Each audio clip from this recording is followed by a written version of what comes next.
Hi guys! In today's video, I am showing you how to crop in Capcut.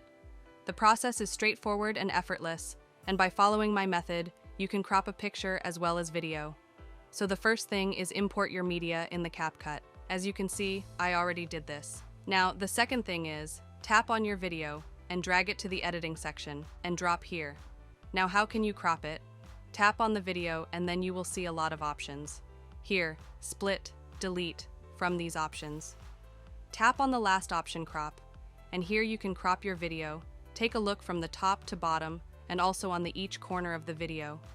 Here you will see the points. Tap on these points and crop your video by yourself. And here is one more thing by which you can crop your video perfectly. Here is the option crop ratio. Now it's set to free, tap on it. And here are the crop ratio. Because my video is in 16:9, so I will select this. Now if I crop it. Now you can see now it's cropping more perfectly and smoothly. If you have a short video, then select 9:16 and crop your video, and after cropping tap on this option, confirm. And now you can see the video has been cropped successfully. So it was the primary way by which you can crop video in Capcut.